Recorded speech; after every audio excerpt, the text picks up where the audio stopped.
Hello everyone, good morning, good afternoon, good evening. How are you all? আগের দিনই বলেছিলাম যে আসবো একটা নতুন ট্রাভেল ব্লগ নিয়ে এবং আমি হাজির। আচ্ছা, আমার ব্লগ দেখে আপনারা কি ভাবছেন যে আমি এখানে এসেই টো টো করে ঘুরে বেড়াচ্ছি? যদি এরকম ভাবেন সেটা কিন্তু পুরো ঠিক নয়। ব্যাকগ্রাউন্ডে আরও অনেক ইম্পর্টেন্ট কাজ চলছে যেগুলো করে যাচ্ছি। তার মধ্যে অন্যতম হলো এখানে সব কিছুর সঙ্গে হ্যাবিচুয়েটেড হওয়া। আপনারা তো জানেনই যে এখানে শীতকালে প্রচণ্ড ঠান্ডা পড়ে এবং সঙ্গে থাকে মেঘলা আকাশ এবং বৃষ্টি। তো সেটা ঘুরতে যাওয়ার জন্যই একেবারেই আইডিয়াল নয়। এই স্প্রিং বা সামার টাইমটা ঘুরতে যাওয়ার জন্য অ্যাপ্রোপ্রিয়েট। মানে ঠান্ডা কম, মনোরম ওয়েদার, আকাশে সুন্দর রোদ। তো সেই জন্য ম্যাক্সিমাম লোকজনই এখানে উইকেন্ডে বা যখন কোনো ছুটির দিন থাকে প্ল্যান করে, নয় ডে ট্রিপ, না হলে একটা কোথাও নাইট আউট, এরকম করে প্ল্যান করে বেরিয়ে পড়েন। আর যদি আগে থেকে প্ল্যান নাও হয়, আমি দেখেছি এখানে লোকজন একটা ম্যাট নিয়ে, সঙ্গে একটুখানি খাবার নিয়ে, যে কোনো একটা কোনো ভালো মাঠ বা ওপেন এরিয়াতে গিয়ে সারা দিনটা সেখানেই এনজয় করে। এটা এখানে বেশ কমন। তো আজকে আমরা বেরিয়ে পড়েছি, যাচ্ছি ইংল্যান্ডের একটি অন্যতম শহর বাথ। বাথ এই শহরটার হিস্ট্রি বলবো, তার আগে এইটা একটু দেখুন। না, আমি সেকেন্ড হুগলি ব্রিজ বা বিদ্যাসাগর সেতুতে নেই।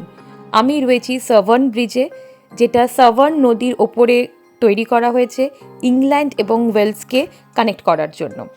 বিস্তারিত বলতে গেলে ব্রিস্টল অ্যান্ড কার্ডিফকে কানেক্ট করার জন্য। মানে আমি যত দেখছি তত আমি বুঝছি যে ইংরেজরা ভেবেছিল সারা জীবন ইন্ডিয়া এবং কলকাতাতেই থাকবে। ইংরেজরা যাতে নিজেদের দেশকে মিস না করে সেই জন্য লর্ড সাহেবরা এই ইংল্যান্ড থেকে ব্রিজের আর্কিটেকচার বলুন, টাওয়ার্স, রাস্তাঘাট, মনুমেন্ট সব কিছু এখানকার নকল করে কলকাতাতে বানিয়েছে। লন্ডনের অনেক জায়গা আমি ঘুরেছি, সেখানেও দেখেছি যে অবিকল সেম জিনিস কলকাতাতে রয়েছে। এইসব যখন এক্সপিরিয়েন্স করছি তখন আমার পার্সোনালি অদ্ভুত লাগে, যেটা আমি বিবরণ দিতে পারবো না। তারপরেই চোখে পড়লো বাঁদিকে আরেকটি ব্রিজ, দেখুন। ঠিক মনে হচ্ছে বিদ্যাসাগর সেতু থেকে আমি হাওড়া ব্রিজ দেখছি। অবিকল সেম সেম স্ট্রাকচার। এসব ভাবতে ভাবতে অলমোস্ট পৌঁছে গেছি বাথ। মোটামুটি 1 ঘন্টা কি 1 ঘন্টা 15 মিনিট মতন লাগলো। গাড়ি পার্কিংয়ে রেখে আমরা শুরু করেছি। এটা একটা নর্মাল ক্রিকেট গ্রাউন্ড। এটা দেখানোর মানে হচ্ছে আমার, এর যে গ্রাউন্ডটা আছে এবং ঘাসগুলো সেটা একটুখানি মাইনিউটলি দেখুন। এটা জাস্ট একটা সাধারণ ক্রিকেট গ্রাউন্ড।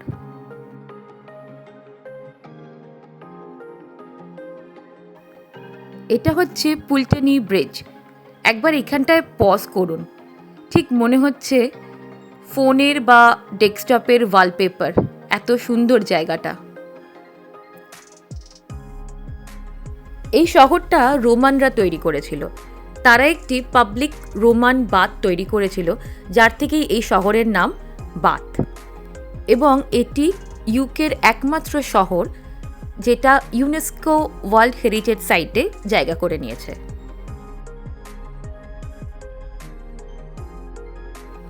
এবার আমরা এসেছি প্যারেড গার্ডেনে। সুন্দর গ্রিন মাঠ, পাশ থেকে এক চিলতে নদী বয়ে গেছে। ঠিক যেমন বললাম, দেখুন সবাই প্রায় একটি ম্যাট নিয়ে পিকনিকে চলে এসেছে। এটা আপনাদেরকে দেখাবো ভাবছিলাম, সেটা হলো 2 স্টোরিড বাস, যেটা লন্ডনে ভীষণ কমন। আপাতত এইটা যেটা দেখছেন সেটা একটা ট্যুরিস্ট বাস। এরা পুরো বাথ শহরটাকে ঘুরে দেখায়। আমরা যেমন শীতকালে যে কোনো উইকেন্ডে বা ছুটির দিনে বেরিয়ে পড়ি, নয় চিড়িয়াখানা, নয় ইকো পার্ক, নয় নিকো পার্ক, কোথাও একটা। ঠিক এখানেও সেরকম মানুষজন একটু খাবার নিয়ে, একটা ম্যাট নিয়ে, ফ্যামিলি নিয়ে, বাচ্চা নিয়ে বেরিয়ে পড়েছে।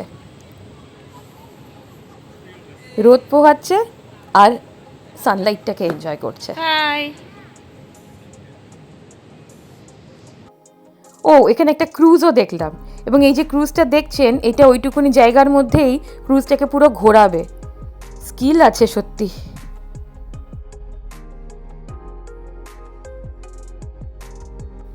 দেখুন, বুঝতে পারছেন কি না যে ক্রুজটা ঘুরলো।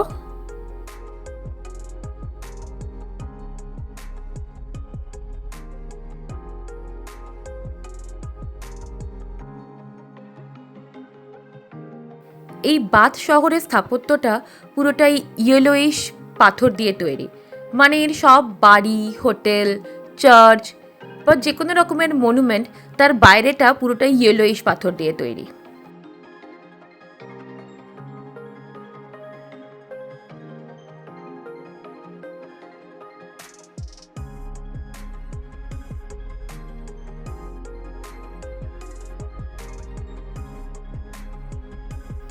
এরপর যাব বাথ অ্যাবি।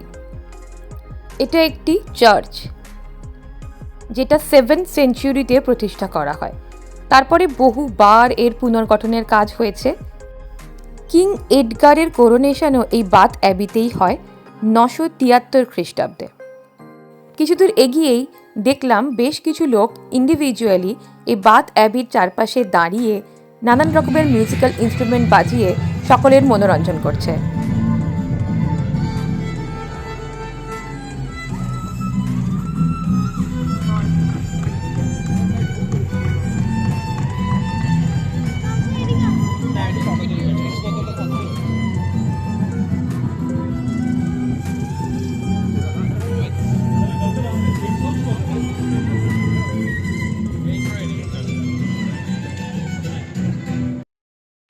এরপরে বেশ কিছু কফি শপ আর চকলেটের দোকান দেখলাম। তার মধ্যে একটাই আপনাদের নিয়ে যাই, যেখানে আমাদের সামনে চকলেট ফাজ তৈরি হচ্ছিল। আরও ছিল নানান রকমের চকলেট, যেমন এইটা দেখুন, এটা হচ্ছে হানিকোম চকলেট। সবকটাই এনারা এখানেই তৈরি করেন। বাটারস্কচ ছিল, আইসিং চকলেট ছিল।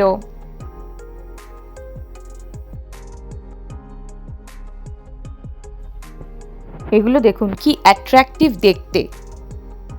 আমার পার্সোনাল ওপিনিয়ন, এগুলো দেখতে যতটা সুন্দর সেই অনুযায়ী খেতে ওকে।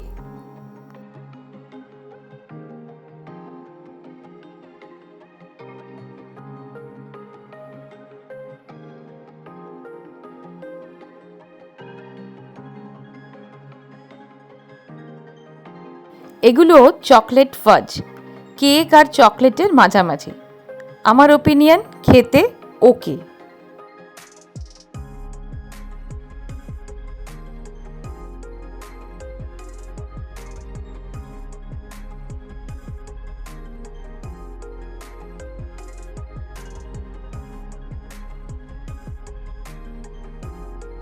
আর যেটা বাইরে থেকে দেখে এই দোকানটায় ঢোকা, সেটা হচ্ছে এইটা। এই ভদ্রলোক এখানে চকলেট ফাজ তৈরি করছেন। একটা পিওর চকলেট ফাজ আর একটা হোয়াইট চকো চিপস চকলেট ফাজ। উনি বললেন উনি বিগত 4 বছর ধরে এই কাজ করছেন। আর এখানে কিছু স্যাম্পল চকলেট ফাজ ওনারা রেখেছেন। অ্যান্ড এগুলো হচ্ছে ক্যারামেলাইজড অ্যাপেল, মানে অ্যাপেলকে ক্যারামেলে চুবিয়ে তার উপরে চকলেট চিপস, মার্শমেলো ইত্যাদি ইত্যাদি দেওয়া রয়েছে। দেখতে বেশ ভালো, আমি খেয়ে দেখিনি।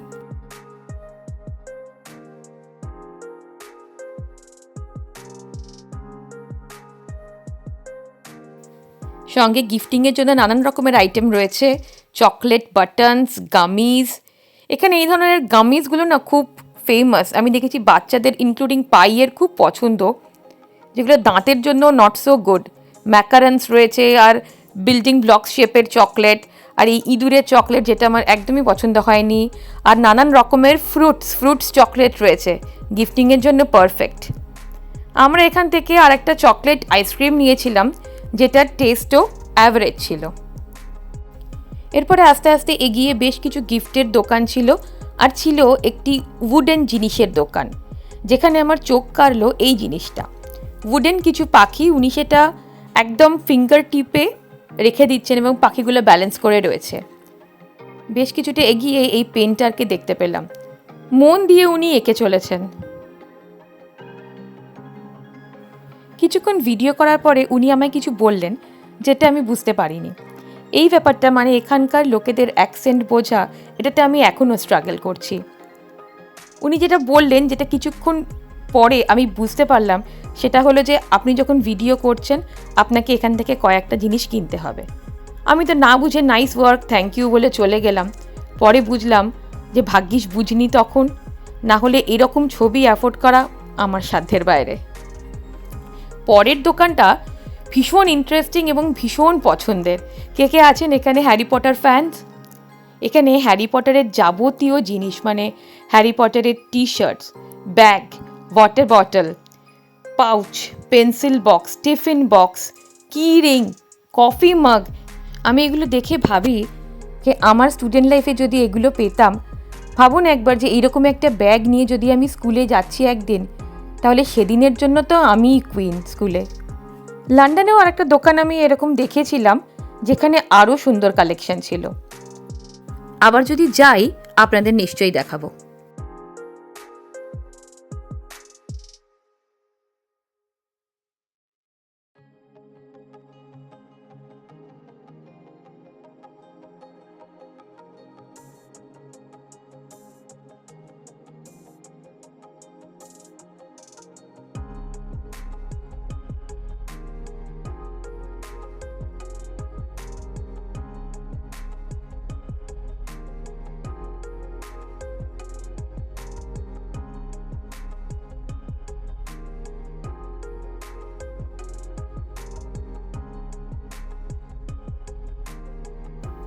আরও বেশ কিছু লন্ডনের সুভেনিয়ার ছিল, ফ্রিজ ম্যাগনেট, কি রিং, বটল ওপেনার এটসেট্রা। এই সেকশনটা না আমার ভীষণ পছন্দের, মানে সুভেনিয়ার সেকশন। আমরা যেখানেই যাই না কেন, আর কিছু কিনি না কিনি, সুভেনিয়ার বা একটা কি রিং বা এরকম আমাদের একটা চাই। যারা আমাদের চেনেন তারা জানেন আমাদের কালেকশন কীরকম। ইন্ডিয়াতে যখন যাব ওইটার একটা ভিডিও করে আপনাদের দেখাবো। এই ভদ্রলোককে একবার দেখুন কীরকম মাল্টিটাস্কিং করছেন উনি, ব্যালেন্স করছেন, গান গাইছেন, ভায়োলিন বাজাচ্ছেন, লোককে অ্যাট্রাক্ট করছেন।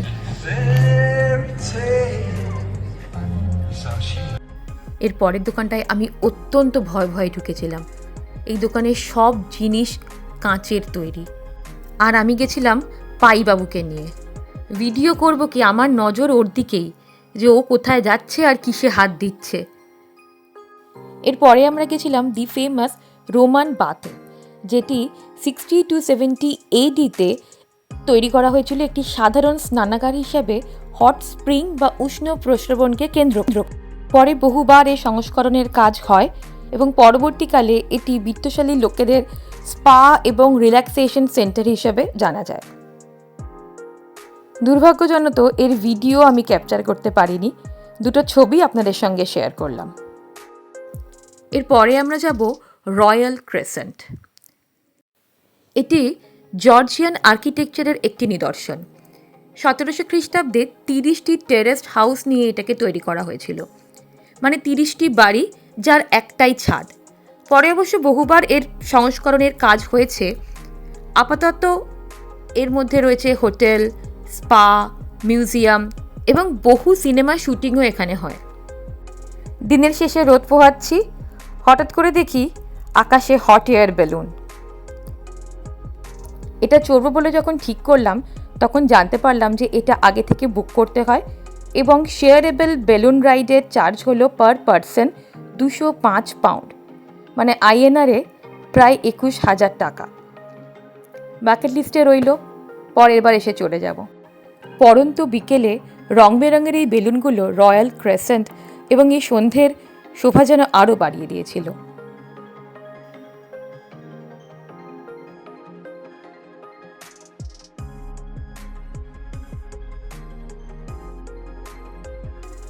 এরপরের ক্লিপিংটা মিস করবেন না একদম।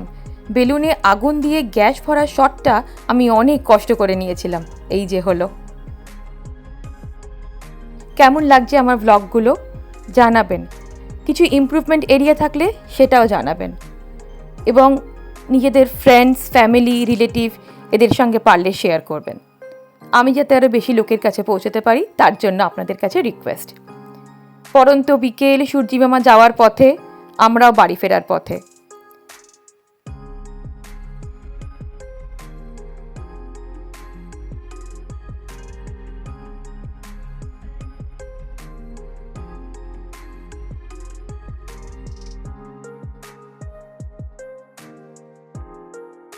ফেরার পথে গেছিলাম কার্ডিফের একটা ইন্ডিয়ান রেস্টুরেন্টে।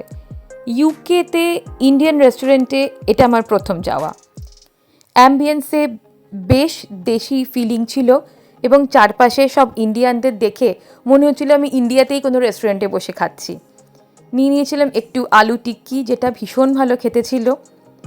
তার সঙ্গে ছিল চিকেন কারি, বাটার গার্লিক নান, কিমা পরাঠা এবং লাস্টে ছিল গাজর হালুয়া অ্যান্ড জিলিপি।